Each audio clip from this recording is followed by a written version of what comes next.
Graphing systems of linear inequalities involves plotting lines on a graph and shading regions to determine where those regions overlap.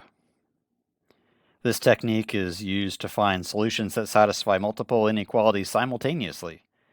It's a powerful tool for tackling problems with multiple constraints or conditions, often encountered in math and as well as real-world situations.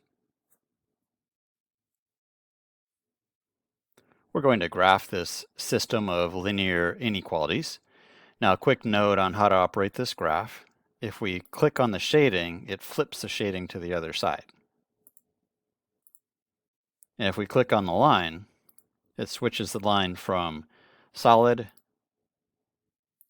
to dashed. Now, with greater than inequalities like this one, we shade above the line. And with less than inequalities like this one, we shade below. The little equal bar underneath this less than sign means that the line will be solid. Whereas here we don't have an equal bar underneath the greater than sign, so that means it's a dashed line. So we're going to shade above the dashed line. In the second one, we're going to shade below the solid line. All right, let's start with the y-intercept on this first inequality. We need to start at 5. So I'm going to put my y-intercept at 5 on the y-axis. And from there, we need to go up 9 and over 4.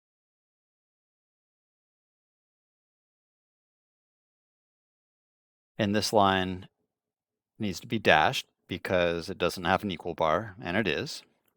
Now let's look at the shading.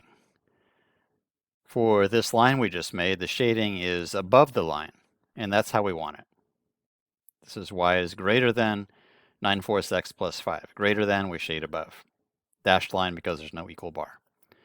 All right, here we have y is less than or equal to. Let's go ahead and switch that from a dashed line to a solid line because of that equal bar right there. We have a y-intercept of -2 and a slope of -5/4. So let's get that y-intercept of -2. And from that point, from that y-intercept, we're going to go down 5, right 4. Now let's look at the shading. So we're looking at this orange shading here because we just graphed this line. Less than, we need to shade below. But right now it's shaded above. So I'm going to click on the shading and switch it so it's shaded below. Okay, we're done graphing. Now the region where the shading overlaps is actually where the solution is. So that's over here where the blue and the orange overlap. So all these points in here and the points along this line here on the border of the solution region are all solutions to the system of inequalities. Any point we choose in here would satisfy both inequalities. All right, let's graph this system of linear inequalities. We have a y-intercept of 3 and a slope of -1/3. So from that y-intercept, I'm going to go down 1, right 3.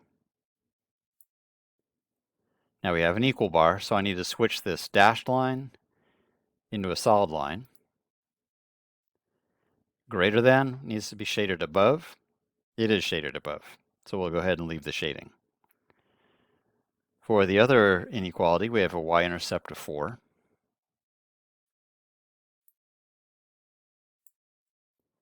And a slope of 5/4. So I'll go up 5, right 4. So from the y-intercept, I'm going to go up 5 and right 4. Right, there's no equal bar, so we need to have a dashed line, which it is. So we'll leave it like that. Shade, and it's less than, so we shade below. So make sure I go to the correct line here. Right now it's shaded above, but we want it shaded below since it's less than. So I'm going to click the shading, it flips to the other side. So we've graphed our system of linear inequalities, and the solution region is here where the shading overlaps, as well as the points on the line that are along the border region. All right, this time the system of linear inequalities is graphed already for us. We notice the solution region is right in here, so all those points are solutions to this system. Let's go ahead and type the inequalities here. I'll go ahead and do the dashed line first. Now, for the dashed line, it's shaded below, so that means it's going to be y is less than. So I'm not going to do the equal sign on this one. We have a y-intercept of -9 and a slope of, let's see, I'm going to slide to the right from that first point, or from the y-intercept. I went 1, 2, 3, 4, down 5, right 1. So that's a slope of -5. So I have -5x because the slope was -5 because we went down 5, right 1. And the y-intercept was -9. So -9. Right, for the solid line, it is shaded below. So it is going to be y is less than or equal to. So I'm going to click on that and delete the inequality I don't want. Okay, let's get the slope of this solid line here. So I'm going to go to the y-intercept and go to the right to the next good point. I go up 1, 2, 3, 4, 5. So up 5, right 1. So that's a slope of +5. So y is less than or equal to 5x plus 8 because the y-intercept is 8. Okay, let's write the inequalities for this system. Let's start with the dashed line. Now, for the dashed line, it's shaded above. So it's going to be y is greater than, with no equal bar underneath it.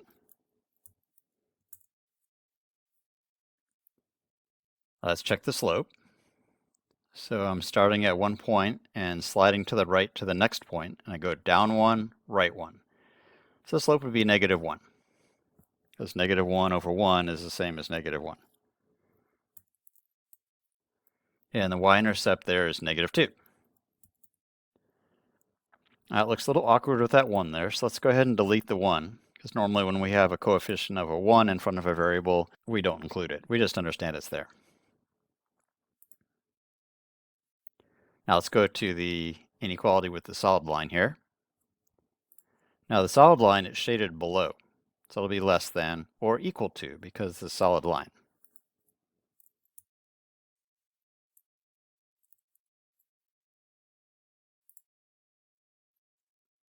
Let's get the slope. So I'll start at one good point and slide to the right until I get to the next good point, and I go up 3, right 1. So the slope is 3, because 3 over 1 equals 3.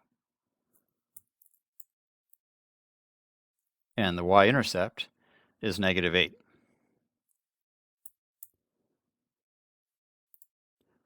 So I have y is greater than -x minus 2, and y is less than or equal to 3x minus 8.